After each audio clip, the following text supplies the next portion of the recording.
Hi, I'm Allan Nanny. Welcome to Conversations with Allan. It's great to be with you again. Over the past few conversations, we've been walking through the 5 things that I evaluate when I'm considering the merits of any brokerage model. We started with compensation, as most people would.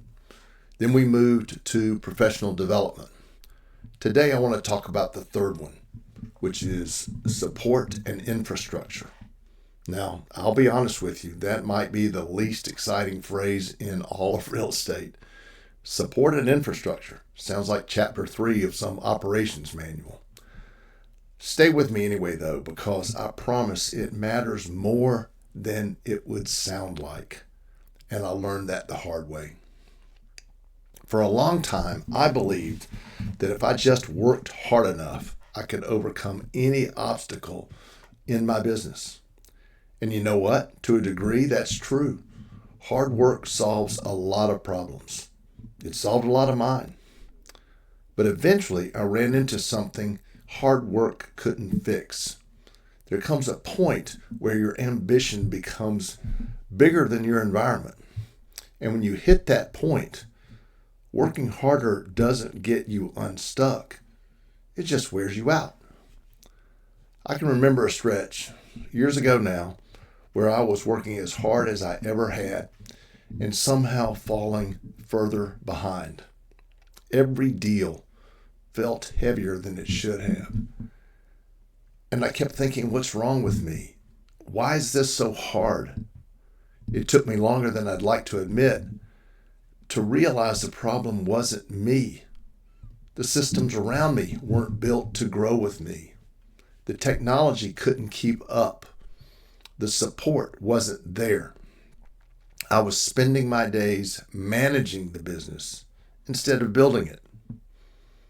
That wasn't a work ethic problem. It was an environment problem.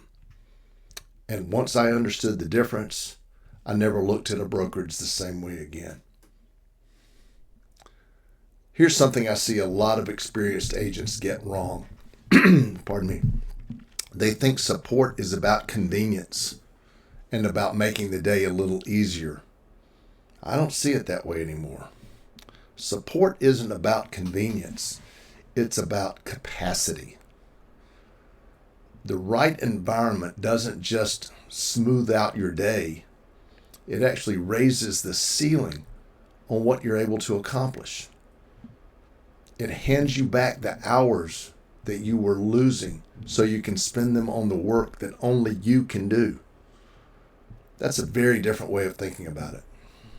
So these days, when I look at a brokerage, I'm not asking whether they have a CRM or what kind it is. Come on, everybody's got one. Some people have more than one. I'm asking better questions. When my business doubles, is this environment, the one I'm in, going to lift that weight with me or buckle under it? When the market shifts, and it always does, will I have the people and systems around me to move quickly? And when I want to step back from producing and spend more time leading or mentoring, will the infrastructure let me do that or quietly hold me in place? Because here's what I found. Sooner or later, every successful agent arrives at the same crossroads. You can keep carrying the whole business on your back, and a lot of good people do for their entire careers. Or you can choose an environment that lets your business grow beyond you. And this is the part that's easy to miss. The environment all around you is always doing one of two things. It's either expanding what you're capable of or quietly shrinking it. And you rarely notice which one in the moment while it's happening, but you notice it later. When growth starts feeling harder than it ought to. When every step forward costs you more than the last one. When success brings you more headaches instead of more freedom. Pardon me. And that's usually not a you problem. That's a structure problem. That's why support and infrastructure ended up on my list of 5. Not because I'm looking for someone to do my work for me. I've never minded the work. It's because I finally learned that the best environment let me and other good people spend their time where it actually counts. And over a whole career, that difference is enormous. So let me leave you with one question to sit with this week. Is your environment expanding what you're capable of, or just asking more and more of you? If that question hits a nerve and you'd like to talk it through with someone who's been exactly where you are, my door is always open, and I'd love to have that conversation with you. Next time, we'll get into the 4th area, which is leadership. The systems around you matter a great deal, but so do the people making the decisions behind them.